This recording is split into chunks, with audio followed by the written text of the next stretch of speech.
علیکم السلام ورحمۃ اللہ وبرکاتہ۔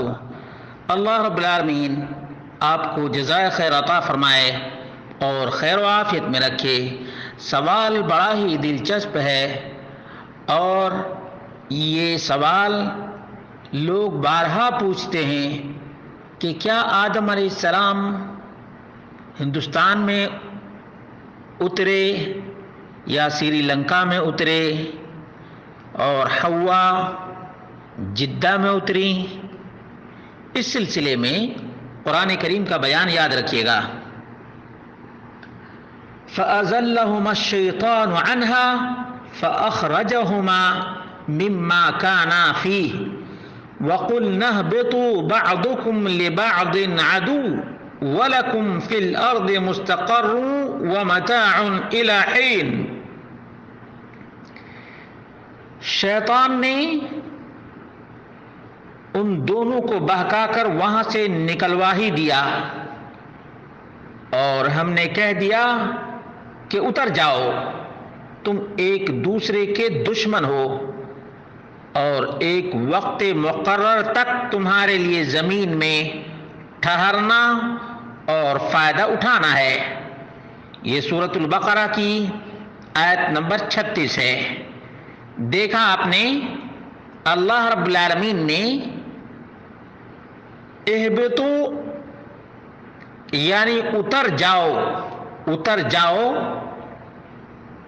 اب کہاں اتر جاؤ اس کا ذکر قرآن کریم میں نہیں آیا ہے۔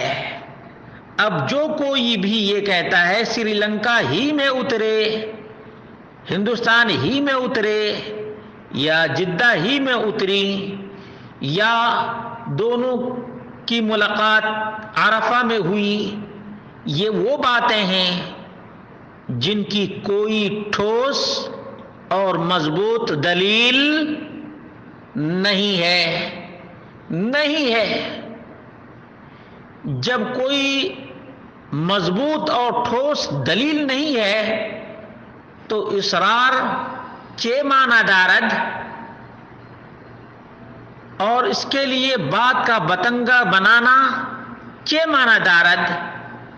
اس سلسلے میں مفسرین نے لکھا ہے وَأَمَّا عَنِ الْمَكَانِ الَّذِي أُهْبِطَ إِلَيْهِ مِنَ الْأَرْضِ فَلَمْ يَذْكُرِ الْقُرْآنُ الْكَرِيمُ عَنْهُ شَيْئًا۔ کس جگہ آدم اور حوا روئے زمین پر اترے اس کا ذکر قرآن کریم میں بالکل نہیں ہے۔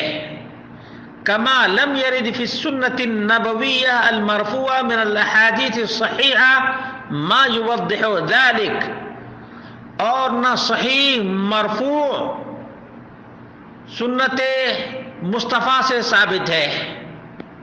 وَإِن كَانَتْ قَدْ رُوِيَتْ بَعْضَ الْأَحَادِيثِ الضَّعِيفَةِ، بعض ضعیف روایتوں میں اگرچہ ذکر آیا ہے، جیسے نزل آدم الہند واستوحش کہ آدم علیہ الصلاۃ والتسلیم ہندوستان میں اترے اور وحشت انہوں نے محسوس کی۔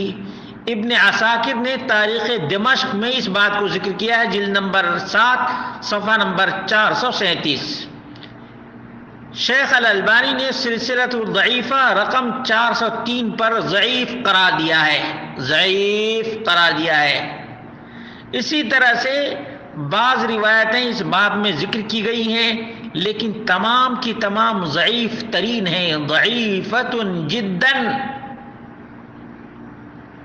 اور بعض لوگوں سے ہو سکتا ہے کہ اہل کتاب سے ذکر کیا گیا ہو یا کچھ لوگوں نے اپنی قیاس آرائی کی ہو، لیکن قرآن و سنت سے کوئی واضح صریح اور صحیح دلیل نہیں کہ آدم ہندوستان ہی میں اترے یا سری لنکا ہی میں اترے یا جدہ ہی میں حوا کا نزول ہوا، بالکل صریح کوئی دلیل نہیں ہے۔ اس سلسلے میں بعض لوگ کہتے ہیں کہ اہبط آدم الی الہند واہبطت حوا بجدہ، کہ آدم تو ہندوستان میں اترے، حوا جدہ میں۔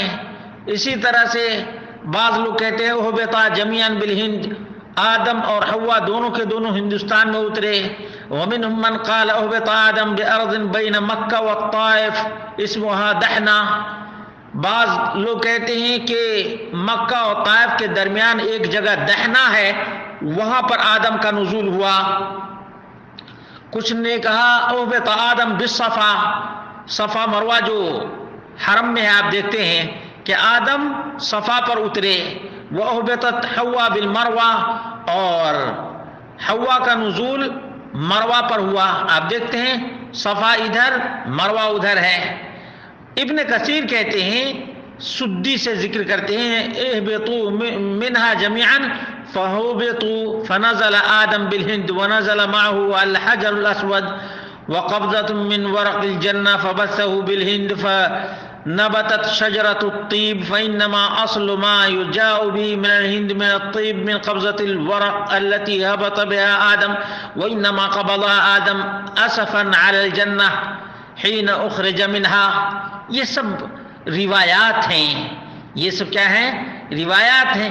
یہاں تک کہ ابن ابی حاتم حدثنا ابو زرع حدثنا عثمان بن ابی شیبہ حدثنا جریر عن عطاء عن سعید عن ابن عباس قال اهبط آدم علیہ السلام الى ارض يقال لها دحنا بین مکہ والطائف. دیکھیں عبداللہ بن عباس سے ذکر کرتے ہیں کہ دحنا کے مقام پر آدم کا نزول ہوا جو مکہ اور طائف کے بیچ میں ہے. حسن بصری سے مروی ہے اہبط آدم بالہند وحوا بجدہ، کہ آدم تو ہندوستان میں اترے، حوا جدہ میں. وابلیس بدستمیسان من البصرہ علی امیال، کہ بصرہ کے پاس ابلیس کا نزول ہوا. اہبطت الحیہ باصبہان، اصبہان جو ایران میں ہے وہاں سانپ اترا. ابن ابی حاتم نے اس کو ذکر کیا ہے. اسی طرح سے ابن ابی حاتم نے کہا حدثنا محمد بن عمار بن الحارث حدثنا محمد بن سعید بن سابق حدثنا عمرو بن ابی قیس عن ابی ابن عدی عن ابن عمر قال اهبط آدم بالصفا. عبداللہ بن عمر سے ذکر کرتے ہیں کہ آدم صفا پر اترے. وحوا بالمروہ، اور حوا مروہ پہ. تفسیر القرآن العظیم جلد نمبر 1 صفحہ نمبر 237. دیکھا آپ نے کہ یہ سب اقوال ہیں، اقوال، لیکن قرآن و سنت سے اس جگہ کی تعیین ثابت نہیں جس جگہ آدم اور حوا کا سب سے پہلی دفعہ روئے زمین پر نزول ہوا تھا. اس لیے اس سلسلے میں ضد نہ کریں، ورنہ لازم آئے گا کہ جس چیز کو اللہ اور اس کے رسول نے بیان نہیں کیا ہے ہم اس پر بضد ہیں، جو کہ ہٹ دھرمی کی علامت ہے. اللہ رب العالمین یہ باتیں سمجھنے کی توفیق عطا فرمائے، اور قرآن و سنت کی تعلیمات جس طرح سے مطلق ہیں ان کو مقید کرنے کی قطعاً ضرورت نہیں ہے.